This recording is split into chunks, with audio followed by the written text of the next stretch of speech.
Thank you, my friend. Thanks for your interest. Thanks for posting that photo. No true words have actually ever been spoken. I just think to put it in a frame, though, because they might get some pushback from MAGA. And here's the frame. Up until the year 1900, there was a Supreme Court case for a man called Bad Elk, an indigenous man, an Indian, if you will, who shot and killed a tribal sheriff on tribal land. Bad Elk was found guilty of murder and by a jury, by a court, and imprisoned. He appealed his verdict to the Supreme Court of the United States at the time, and his verdict was overturned. He was then set free. But it raised a question administratively, judiciously, or judiciary, sorry, not judiciously, in the judiciary. And then we move up to around 1950, 1970, and 1980. So in 1950, there were additional cases of people resisting lawful, what they considered was unlawful arrest. Well, what it was they had the right, Americans had the right to use the same lethal force as the government does, essentially. We didn't need any, there was no qualified immunity in the strictest sense.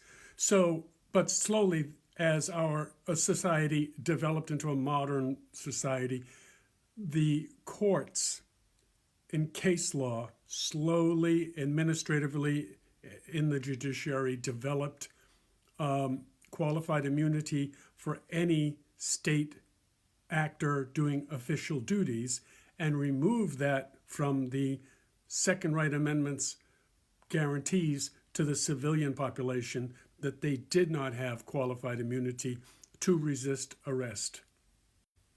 I know that was a complicated thing. I mean, it's really hard for me to say or articulate it.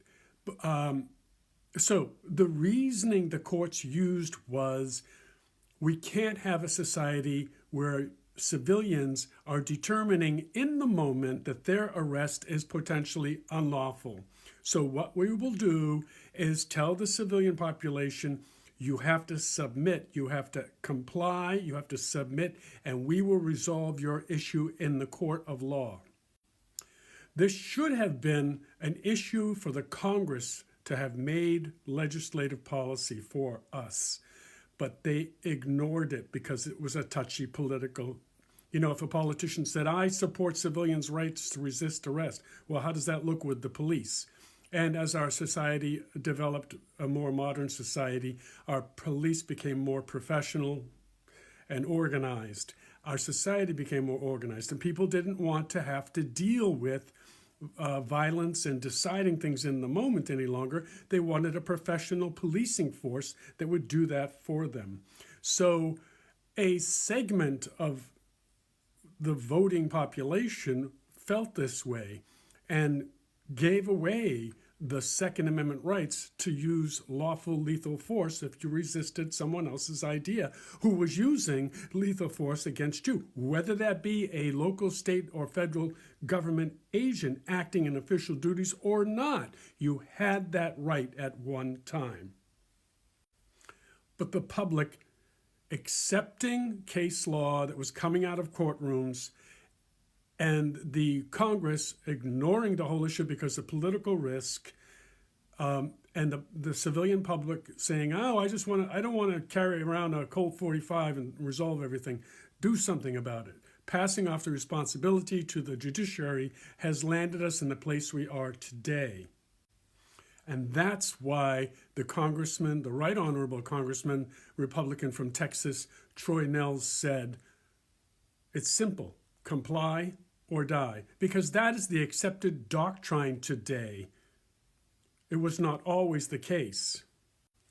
Our laws and constitution come from England, from the crown. All that was exported over here to American soil when we colonized North America.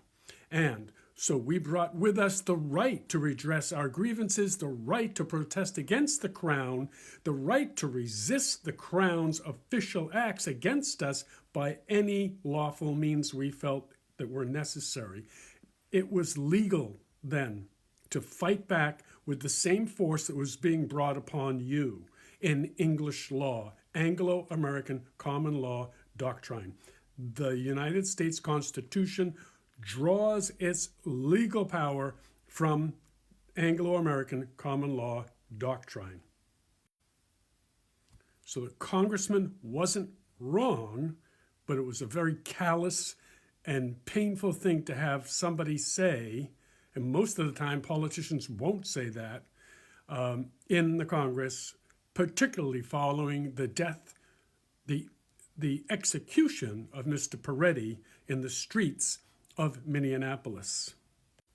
And with this 4-part series of this video on the subject, it was proven by 8 million people had the right to look at that video, and it was proven in that video that Mr. Peretti was in compliance at more than a half a dozen stages of that incident. He was in, if you want to call it involuntary compliance, it doesn't matter. He complied, and yet he was still shot in the back, and that after being shot in the back, it was followed up by a volley of shots by several agents. After the first shot was, again, involuntary compliance. The physiological evidence is that Mr. Peretti could never respond with any resistance after receiving that first bullet wound. So the other bullets that were being fired by those other agents was just complete murder. It was an execution. There's no excuses that they didn't have enough training. Many of these guys that are working for ICE are telling us that they have military training, and they are walking around like, what do they call them? Special operators. You know what that means? That means a private militia like we're seeing in other parts of the world. Special operators. They know what they're doing. They know the laws. Someone has told them, you know what? Go out there. They give any shit, shoot them, kill them. We don't care. We'll cover your ass. Somebody has to be telling them that. Because if they're special operators and they're hired like this, they're paid mercenaries, which is the way they're behaving, because they're not obeying constitutional law. Okay, here's an example. Again, Mr. Peretti.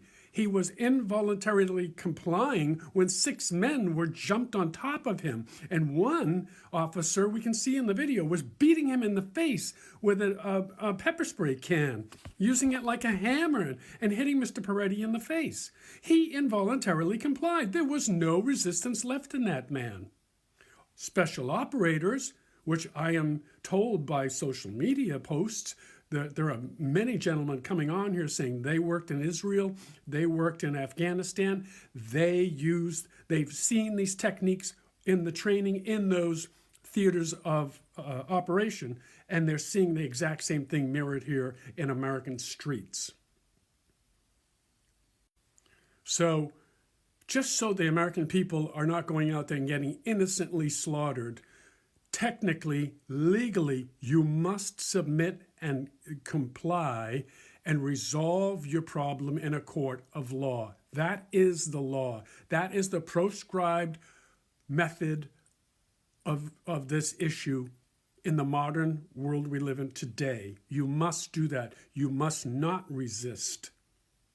Any resistance can get you killed, because it would be qualified immunity. The agent that's acting that out and dealing with your resistance is an agent of the state doing his official duties, covered by qualified immunity.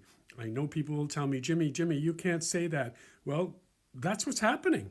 I'm not making it up. I am a fiction writer, but I'm not making fiction up on this issue. It is what we see happening. 8 billion people had the ability to see this video on social media and come up with the same conclusion.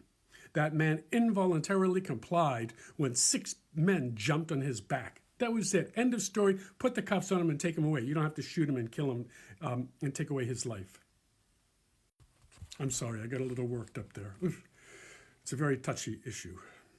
And also, let's not forget Keith Porter in Los Angeles and Renee Good. Thank you for your time and your interest. Be well and be safe.